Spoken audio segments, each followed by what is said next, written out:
اشہد ان لا الہ الا اللہ واشہد ان محمدن عبدہ ورسولہ اللہم صلی علی سیدنا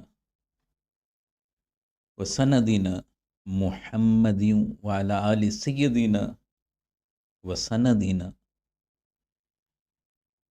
وبارک وسلم۔ آج کے موضوع کے حوالے سے معافی اور مغفرت میں کیا فرق ہے؟ بہت سارے پہلو ہیں جو اللہ سبحانہ و تعالیٰ کی شان رحمانیت اور شان رحیمیت کو اجاگر کرتے ہیں۔ معافی ہو یا مغفرت، دونوں کا تعلق بہر کیف رحمت کے ساتھ ہے، اور رحمت کے ساتھ بڑا جڑا ہوا ہے۔ اہل علم کے ہاں جو مباحث ہمیں ملتی ہیں ان میں سے ایک بحث یہ بھی ہے کہ معافی میں وسعت ہے یا مغفرت میں وسعت ہے، یعنی اللہ کی شان رحیمی، اللہ کی شان کریمی وہ معافی میں زیادہ ریفلیکٹ ہوتی ہے، یا اللہ سبحانہ و تعالیٰ کی شان رحیمی اور شان کریمی مغفرت میں زیادہ ریفلیکٹ ہوتی ہے۔ کچھ اہل علم نے کہا کہ معافی میں زیادہ اس کی جھلک ہے، اور زیادہ تر اہل علم اس نقطے کی طرف جاتے ہیں، وہ کہتے ہیں کہ معافی کی بجائے مغفرت میں زیادہ وسعت ملتی ہے، اللہ سبحانہ و تعالیٰ کے فضل کی، اللہ سبحانہ و تعالیٰ کے کرم کی، اللہ سبحانہ و تعالیٰ کے رحم کی، اس میں زیادہ جھلک دکھائی دیتی ہے۔ معاف کرنا، درگزر کرنا، کسی چیز کو جانے دینا، چھوڑ دینا۔ مغفرت، بخش دینا، معاف کر دینا، دونوں قریب قریب ہیں۔ اگر یہ بات کہی جائے کہ معافی کے بہت سے پہلو مغفرت میں ایگزسٹ کرتے ہیں، اور مغفرت کے بہت سارے پہلو معافی میں بھی ایگزسٹ کرتے ہیں، تو یہ بے جانا ہوگا۔ یعنی اتنا قریبی تعلق ہے معافی اور مغفرت کا کہ ان کے معانی اور مفاہیم باہم پیوست ہیں، باہم جڑے پڑے ہیں، بڑے قریب قریب، باریک باریک سی لائنیں کھینچنی پڑتی ہیں بات کو سمجھنے کے لیے۔ لیکن اگر قرآن مجید کا بغور مطالعہ کیا جائے تو یہ بات عیاں ہوتی ہے کہ معافی میں بھی اللہ سبحانہ و تعالی کے کرم، جود، سخا اور عطا کے سمندروں کے سمندر ہیں، مگر اس کرم، جود، سخا، عطا سے بھی بڑھ کر مغفرت میں اللہ سبحانہ و تعالی کی شان رحمانیت اور شان رحیمیت یہ ریفلیکٹ ہوتی ہوئی دکھائی دیتی ہے۔ معافی، یا عفو، یہ درگزر کے معنی میں، عفو یہ عربی زبان کا لفظ، درگزر یہ فارسی زبان کا لفظ ہے۔ ہمارے یہاں جو ترکیب استعمال ہوتی ہے اردو زبان میں بھی، عفو، درگزر کا یہ لفظ ہم استعمال کرتے ہیں، دونوں ہی کا معنی معافی ہے، معاف کر دینا۔ مگر مغفرت کا جو پہلو ہے، اس میں پہلا نقطہ جو ذہن کو اپیل کرتا ہے وہ یہ ہے کہ مغفرت کا لفظ جیسے ہی ہم بولتے ہیں، جیسے ہی بولتے ہیں تو دھیان، گیان، توجہ، انہماٹ اللہ سبحانہ و تعالیٰ کی طرف چلا جاتا ہے۔ معافی میں عمومی پہلو نظر آتا ہے، ایک انسان دوسرے انسان کو بھی معاف کر دیتا ہے، بڑا چھوٹے کو بھی معاف کر دیتا ہے، خطا کار سامنے آ جائے تو اس کی خطا کو بھی معاف کر دیا جاتا ہے۔ یہ عمل، یہ پہلو، یہ زاویہ اللہ سبحانہ و تعالیٰ کے ہاں بھی ہمیں ملتا ہے، مگر معاف کرنا اور ایسا معاف کرنا کہ جو اسے مغفرت میں بدل دے کہ معاف بھی کیا، اس معاملے کو جانے بھی دیا، اسے چھوڑ بھی دیا، گناہوں سے ہٹا بھی دیا، مگر کرم بالائے کرم یہ کہ کہیں گناہ کو ایسے معاف کیا کہ اس کی جگہ کچھ عطا بھی کر دیا، اجر بھی دے دیا، ثواب بھی دے دیا۔ اور بسا اوقات کرم کے سمندر جب آگے بڑھتے ہیں تو پھر ایسا معاف کیا، مغفرت کا وہ پہلو پھر سامنے آتا ہے کہ گناہوں کو نیکیوں سے بدل دیا۔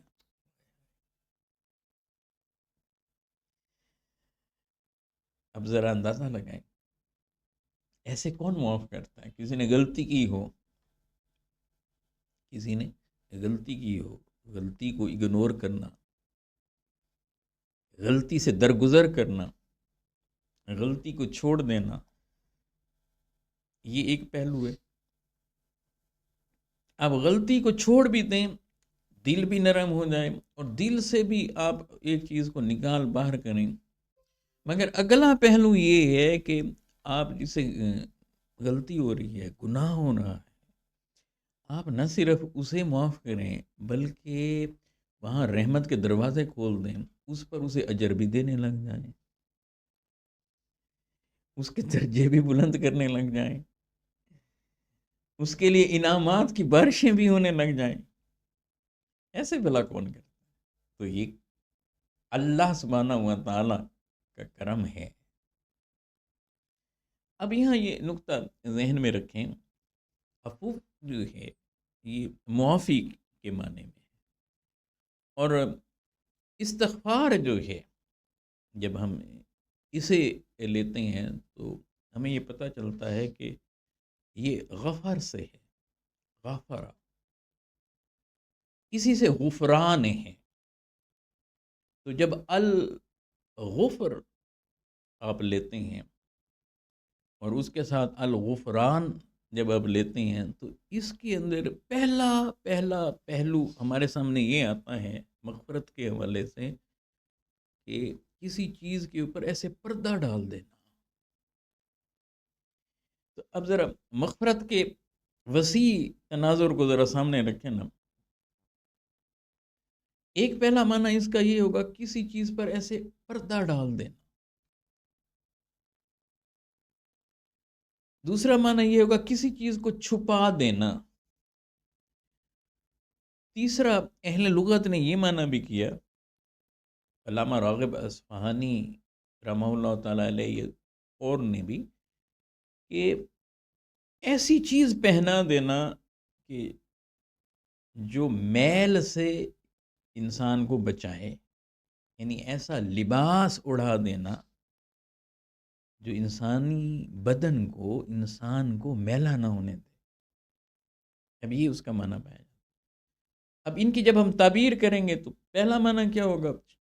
جب ہم پردہ ڈالنے کی بات کرتے ہیں تو کہا کہ پہلی بات تو یہ ہے کہ جب کوئی گنہگار آتا ہے اور مغفرت طلب کرتا ہے تو بخشش کا انداز انوکھا ہے۔ اللہ سبحانہ و تعالیٰ کا کہتا ہے کہ جو کچھ کر کے آیا ہے نا، اس پہ پردہ ڈالتے ہیں، اس پہ پردہ ڈالتے ہیں۔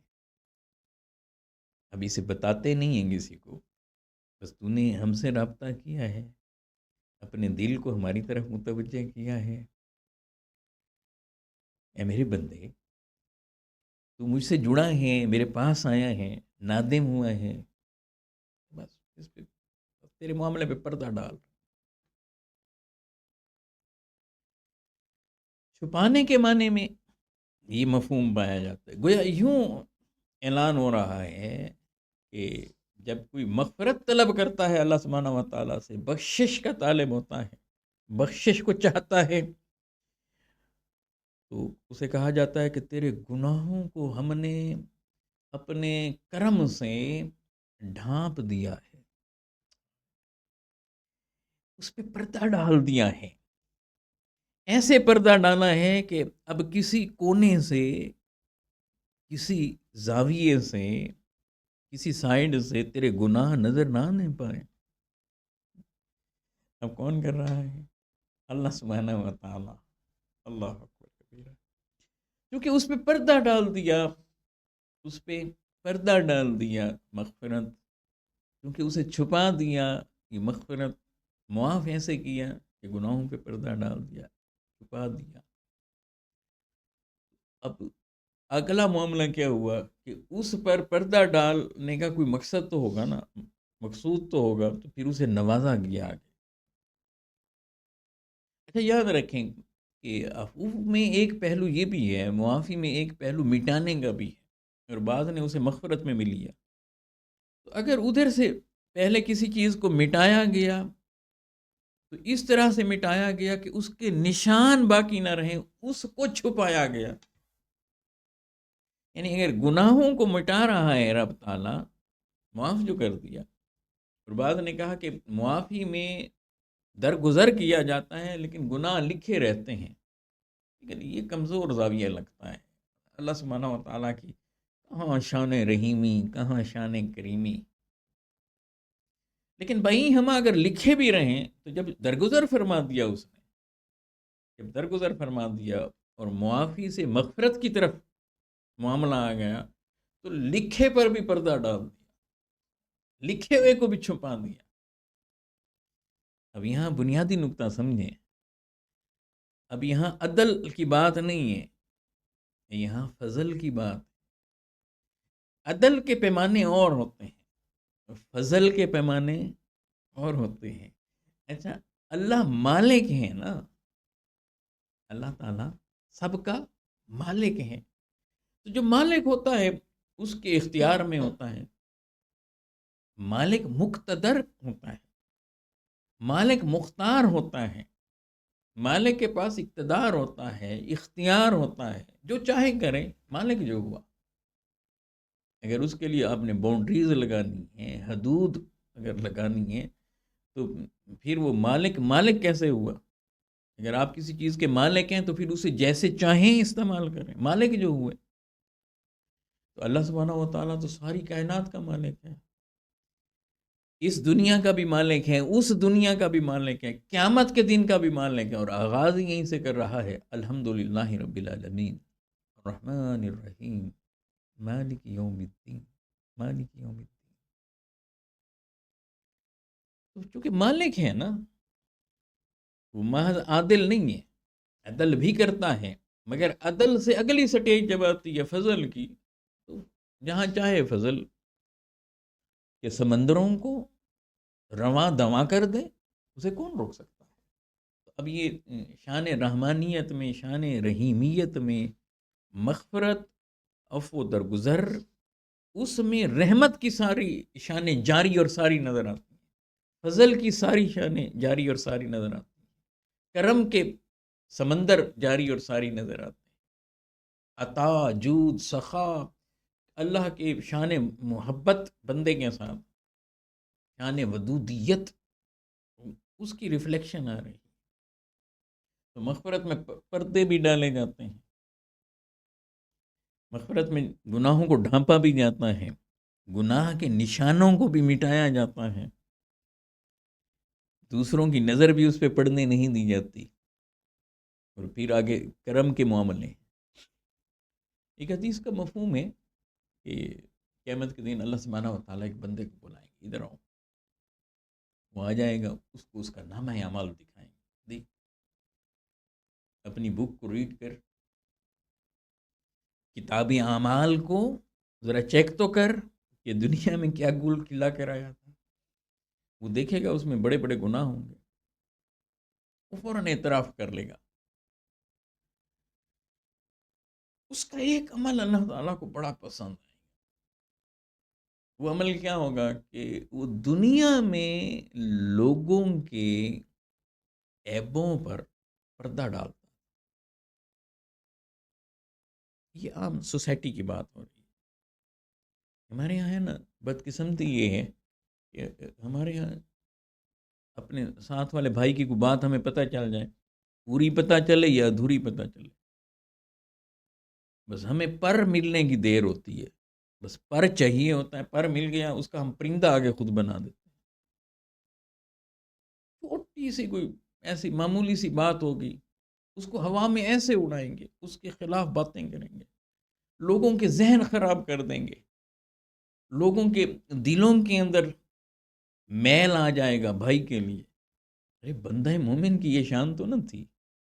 اصل بات یہ ہے کہ انسان کی یہ شان نہیں ہے کہ وہ انسان اور دوسرے کے لیے نیگیٹیوٹی کو اختیار کرے.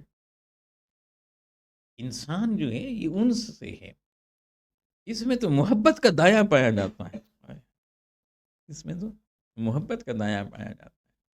اس لیے جب وہ انسان اپنے منصب سے ہٹتا ہے، جب اپنے مقام سے ہٹتا ہے، جب نیچے گرتا ہے اپنے منصب، اپنے مقام، بلند مقام پر، اللہ سبحانہ و تعالیٰ نے اسے بلند مقام پر رکھا. وَلَقَدْ كَرَّمْنَا بَنِي آدم کہہ کر اسے بڑا شرف عطا کیا ہے، بڑی عزت عطا کی ہے، بڑی عظمت عطا کی، بڑی رفعت عطا کی. وہ اس سے جب نیچے گرتا ہے تو پھر یہ چیزیں سرزد ہوتی. دین کو سمجھنے کے لیے یہ زاویہ بھی دیکھیں کہ دین انسان کو انسان بنانے آتا ہے.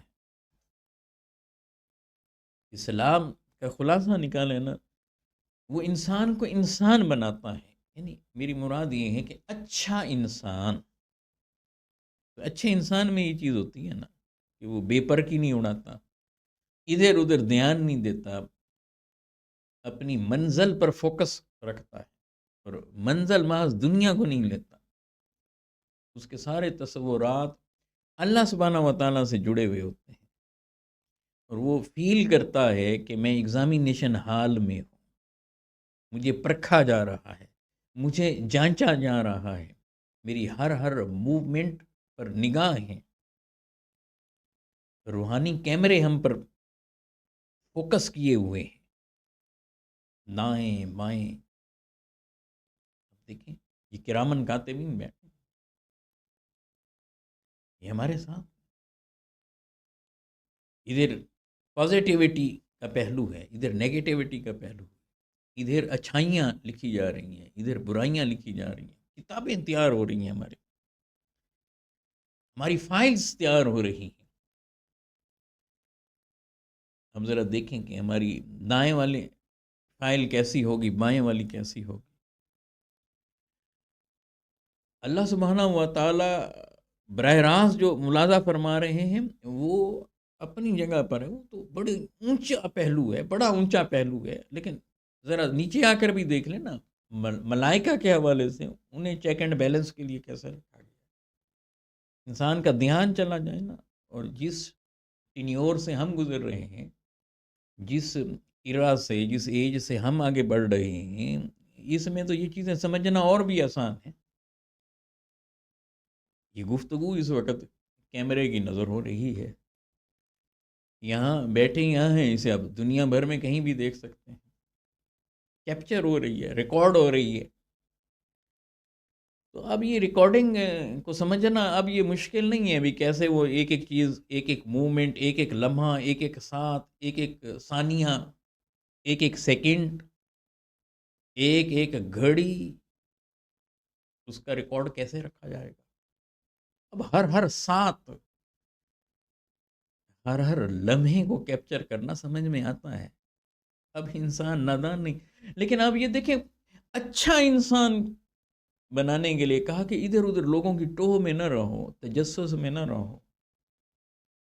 اگر کسی کی کوئی بات آپ کے سماعت میں آ بھی گئی ہے تو چشم پوشی سے کام لو. انفرادی زندگی کا معاملہ ہے، کسی کی پرائیویسی میں انٹرفیرنس نہ کریں،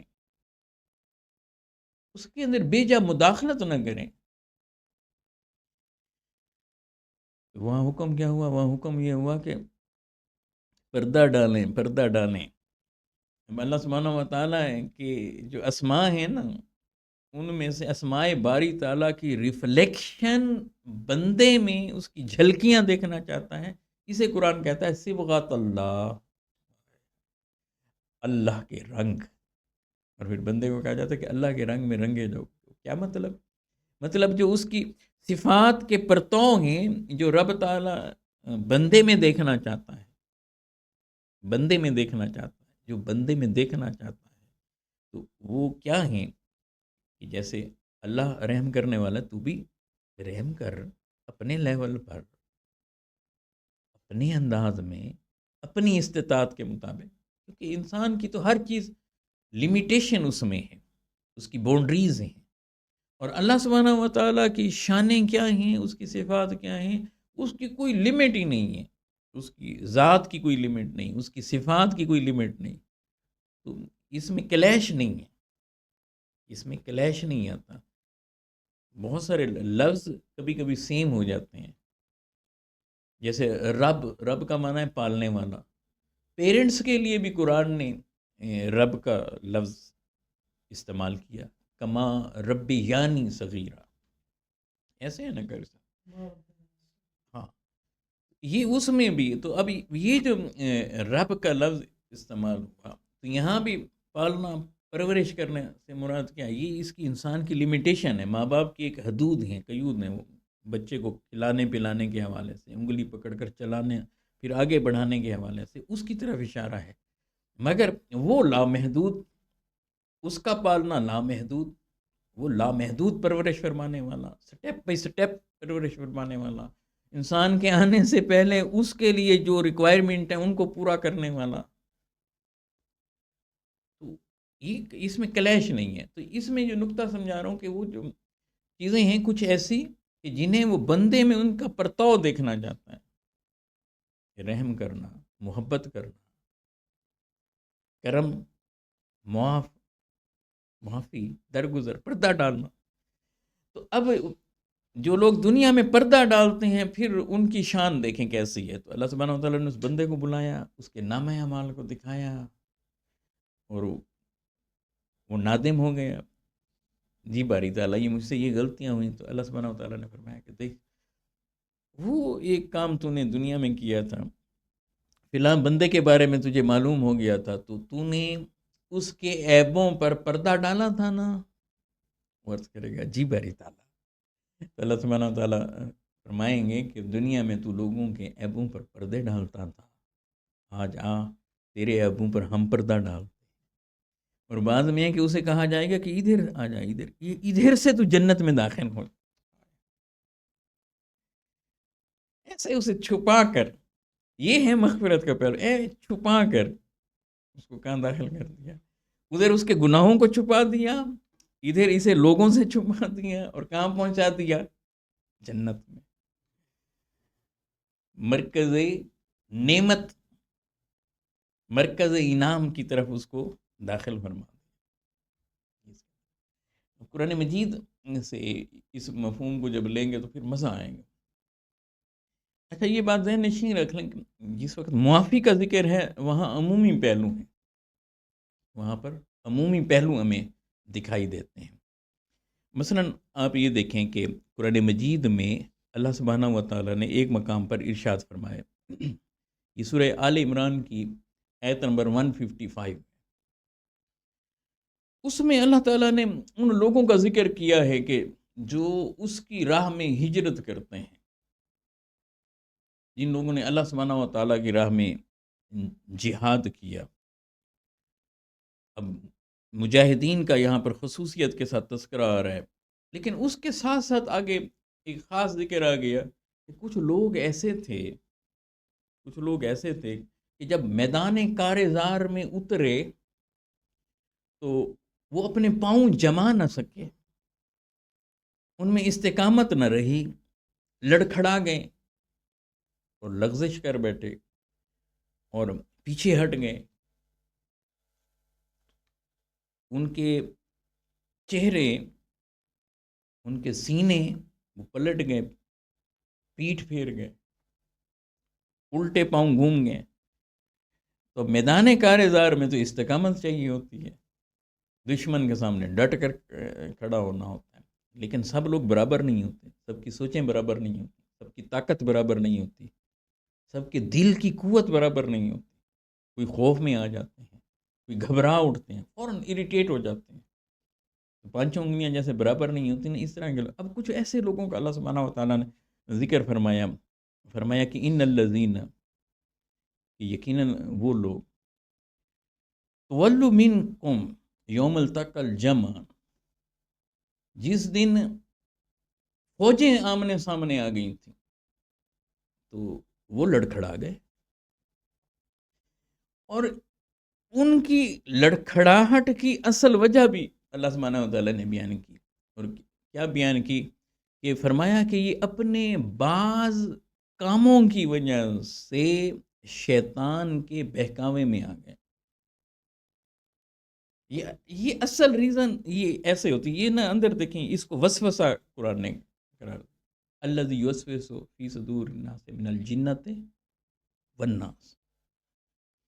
اب وسوسے اندر سے آتے ہیں، یہ نا کبھی آپ انہیں گمان کہہ لیں، کبھی آپ اسے وہم کا نام دے لیں۔ ابھی اس کی جب تفصیلات میں جائیں گے تو بہت سارے خیالات کے بہت سارے زاویے اس کے اندر وسوسے کے اندر پڑے ہوتے ہیں، اور اگر وہ شیطان کی طرف سے آنا شروع ہو جائیں تو لڑکھڑائے گا نہیں بندہ، تو اور کیا ہوگا۔ اس لیے فرمایا کہ یہ شیطان کی وجہ سے لڑکھڑائے، مگر ہوا کیا ان سے، آگے کہا کہ ببعد ما کسبوا، کہ کام ان کے کچھ ایسے تھے، یعنی سٹیپ لیتے ہوئے اگر آپ نے کوئی طاقتور سٹیپ نہیں لیا، یا گھبرا گئے ہیں، یا اپنے عہد کی ضروریات کو سامنے نہیں رکھ، کئی چیزیں اس کے اندر ہو سکتی ہیں۔ تو اس زاویے سے جب ان لوگوں، اچھا یہ دوسرا نقطہ یہاں بڑا مزے کہ تھے ایمان والے مومن تھے، تو ان کے ایمان کو بھی متحقق کر رہا ہے اللہ سبحانہ و تعالیٰ۔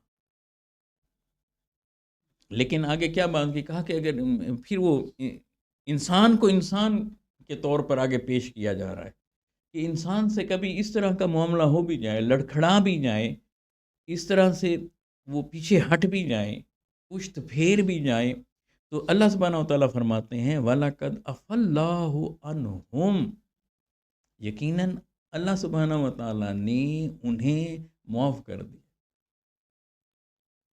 اب یہاں دیکھیں، عفا اللہ نے انہیں معاف کیا، اب یہ محض معافی کا، اب جب یہ معافی کا یہاں ذکر کیا تو ساتھ میں اپنی ایک اور شان کو بیان کیا۔ بات ختم کیسے کی، 155 میں آل عمران میں فرمایا ان اللہ غفور حلیم، ان اللہ غفور حلیم، یہ اسے ذہن میں رکھیے گا، اس نقطے کو کہا یقیناً اللہ سبحانہ و تعالیٰ معاف فرمانے والا اور بردبار، تحمل والا ہے۔ یعنی کیا ہوا، اگر تم پھسلی گئے کیا ہوا، اگر تم لڑکھڑائے گئے کیا ہوا، اسے ہمیں بڑا سیکھنے کو ملتا ہے کہ یہ اللہ سبحانہ و تعالیٰ کے رنگ ہیں نا، معافی اللہ کا رنگ ہے، تحمل اللہ کا رنگ ہے۔ آج ہم کتنے متحمل ہوتے ہیں اس تحمل کرنے میں اور معاف کرنے میں، تو بردباری چاہیے، یہاں پر تحمل چاہیے ہوتا ہے۔ بسا اوقات ایسی چیزیں سامنے آ جاتی ہیں اس وقت، تو ان رنگوں کو اختیار کرنا، تو اللہ سبحانہ و تعالیٰ نے، اچھا یہ بڑا خاص نقطہ ہے قرآن مجید کا، جب آپ مطالعہ کریں گے پیچھے جس طرح کی سچویشن ہوتی ہے،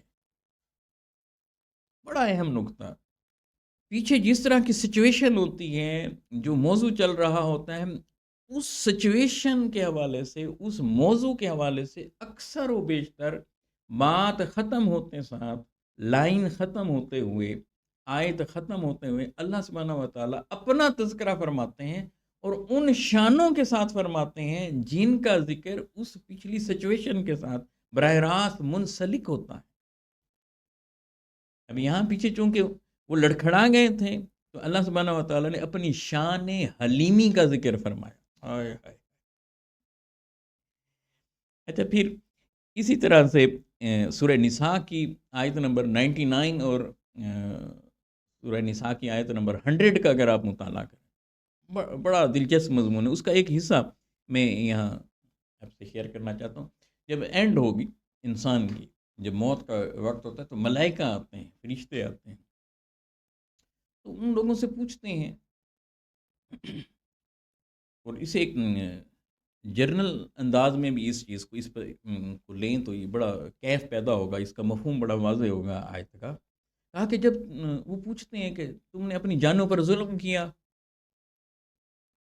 ہجرت نہیں کی، جہاد نہیں کیا، تو ہجرت کر لیتے، جہاں وہ کہیں گے کہ ہم کمزور تھے، نکلنے، کہا کہ اچھا کمزور کیا تھے، جہاد نہیں کر سکتے تو وہ جگہ چھوڑ جاتے ہیں، وہاں سے دوسری طرف میگریٹ ہو جاتے ہیں، شفٹ ہو جاتے ہیں۔ یہ ذکر پیچھے ہو رہا ہے۔ ایسے ان ذکر کے ساتھ ساتھ آیت نمبر 99 کا جب آپ مطالعہ کریں گے تو وہاں یہ خاص ذکر آئے گا کہ جو لوگ مردوں میں بوڑھے تھے یا خواتین تھیں یا بچے تھے، وہ بھی تو اس سچویشن میں پیس گئے نا۔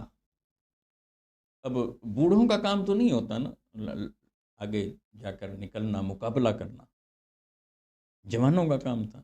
اگر جوان بیٹھ جائیں گے، وہ حق کے لیے باہر نہیں نکلیں گے، حق کا دفاع نہیں کریں گے، حق کے لیے جانوں کو وار نہیں کریں گے، تو یہاں تک تو بات سمجھ میں آئی۔ اگلی بات تھی کہ وہ لوگ جو کمزور تھے، بوڑھے تھے، اور خواتین اور بچے، وہ بھی تو وہاں تھے، اس سوسائٹی میں تھے، اس آبادی میں،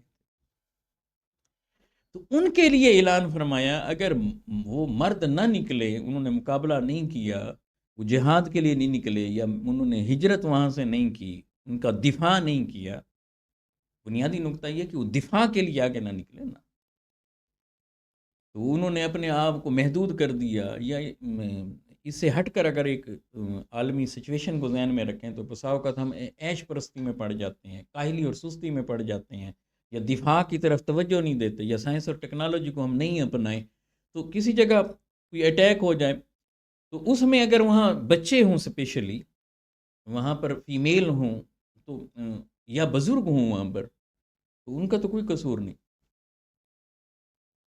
ایک ہلکی سی جھلک ایسے یہاں غزہ کی، فلسطین کی، یا کشمیر کے اندر اگر آپ دیکھ لیں، یا دنیا بھر کے اندر جہاں مظلوم لوگ موجود ہوں، تو وہاں آپ کو یہ سچویشن بالکل کلیئر نظر آئے گی۔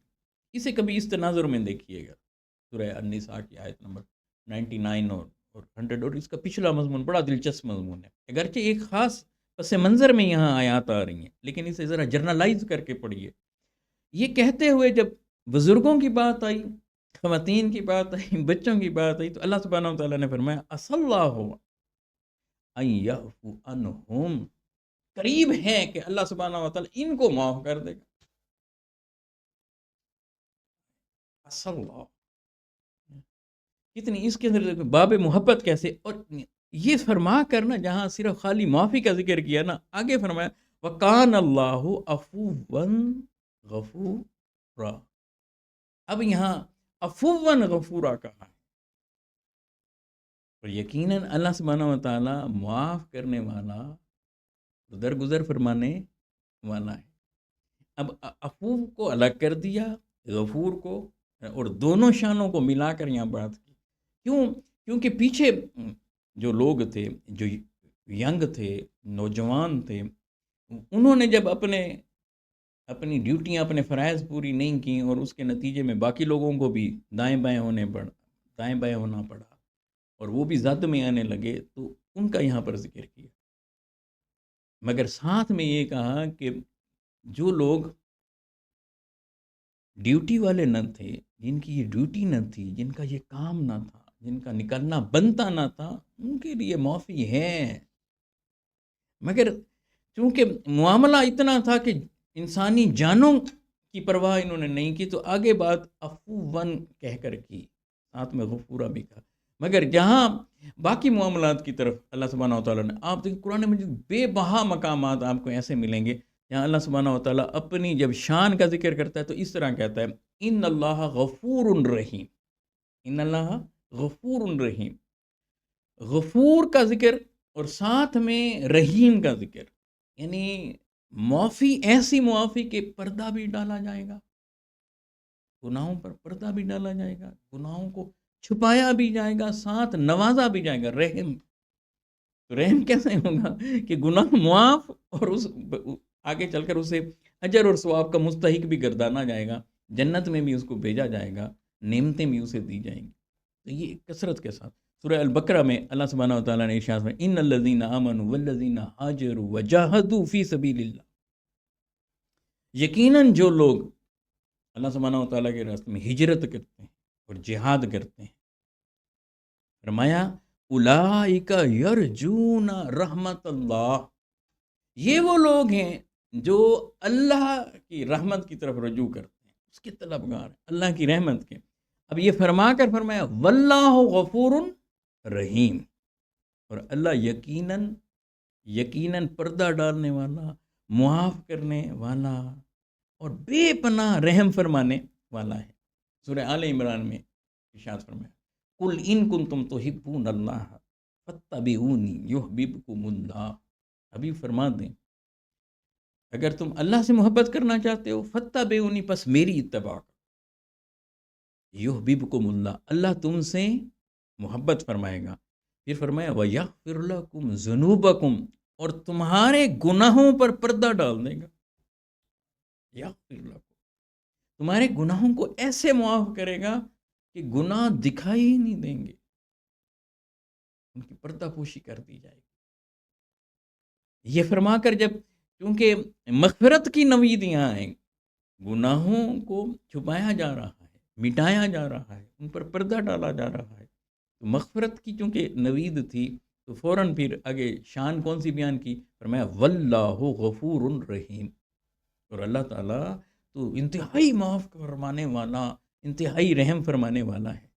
اور پھر سورہ زمر وہاں ارشاد فرمایا اللہ سبحانہ و تعالیٰ نے آیت نمبر 53، اس کا ذرا لطف لیں، فرمایا قل یا عبادی الذین اسرفوا علی انفسہم،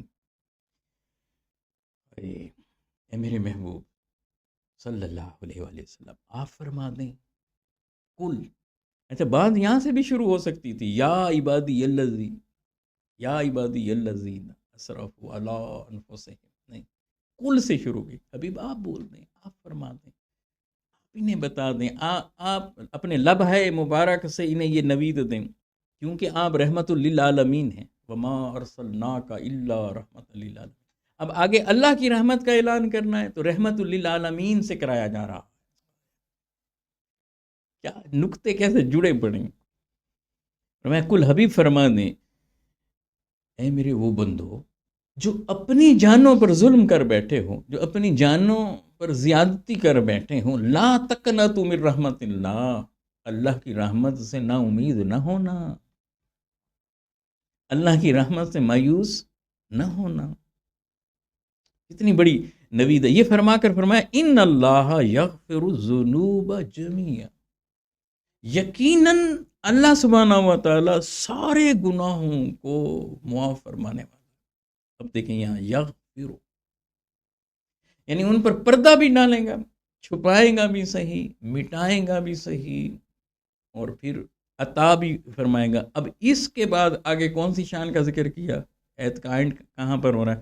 انہ هو الغفور الرحیم، غفور الرحیم، غفور الرحیم، یقیناً وہ بے پناہ معاف فرمانے والا اور بے تحاشا رحم فرمانے والا۔